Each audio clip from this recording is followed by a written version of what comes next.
उत्तर प्रदेश के गोरखपुर जिले से एक दिल को झकझोर देने वाली खबर सामने आई है। यहाँ कलयुगी बेटों ने वृद्धाश्रम में रह रही अपनी मां का शव लेने से ही इनकार कर दिया।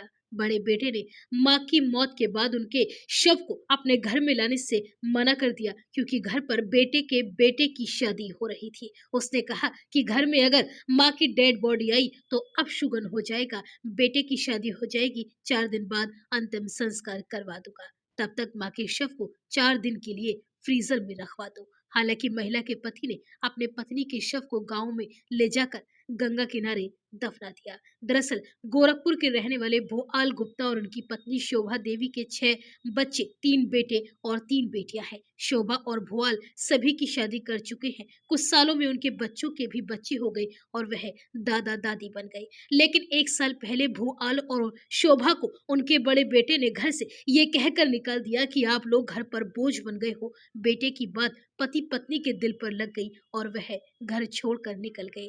घर से निकलने के बाद पति पत्नी शोभा और भुआल राजघाट पहुंचे, जहां उन्होंने एक शख्स को अपनी आपबीती बताई। तो उस शख्स ने पति पत्नी से कहा कि आप दोनों अयोध्या या मथुरा चले जाइए, वहां पर आपके रहने और खाने का इंतजाम हो जाएगा। फिर वह दोनों पति पत्नी अयोध्या पहुंचे, लेकिन वहां उनकी बात नहीं बन सकी। दोनों दर दर की ठोकरें खाते रहे। इसके बाद पति पत्नी मथुरा पहुंचे, लेकिन उनकी किस्मत ने मथुरा में भी उनका साथ नहीं दिया और उनका मथुरा में भी रहने खाने का कोई इंतजाम नहीं हो सका।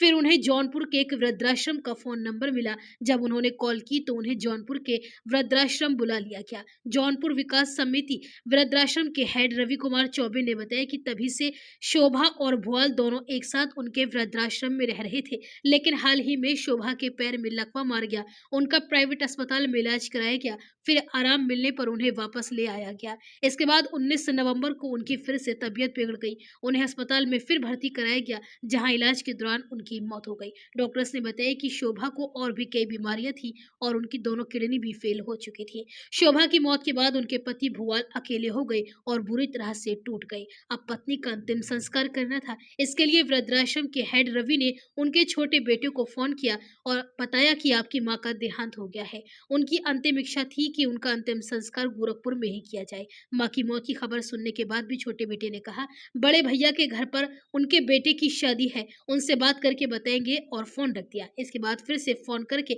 छोटे बेटे ने कहा कि बड़े भाई कह रहे हैं कि मां के शव को 4 दिन के लिए फ्रीजर में रख दो, बेटे की शादी हो जाएगी, इसके बाद उनका अंतिम संस्कार करवा देंगे। ये बातें सुनकर भुआल और ज्यादा टूट गए और गुस्से में पत्नी के शव का जौनपुर में ही अंतिम संस्कार करने का फैसला करने लगे।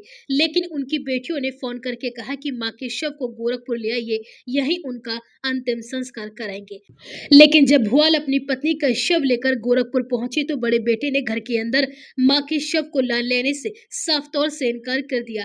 कहा कि मेरे घर पर शादी है। इसके बाद गांव वालों और रिश्तेदारों ने भुआल की पत्नी के शव को जबरदस्ती कंपेरीगंज में घाट के पास मिट्टी में दफन करवा दिया। भुआल ने कहा कि मैं अपनी पत्नी का अंतिम संस्कार भी ठीक से नहीं कर पाया, 4 दिन बाद उनके शव में कीड़े लग जाएंगे। पंडित ने भी बताया कि एक बार दफनाने के बाद शव को बाहर निकालकर अंतिम संस्कार नहीं किया जा सकता। वहीं इस पूरे मामले के सामने आने के बाद हर कोई हैरान है कि कोई औलाद अपने ही सगे माँ बाप के साथ ऐसा कैसा कर सकती है। वहीं ये पूरा मामला इलाके भर में चर्चाओं का विषय बना हुआ है।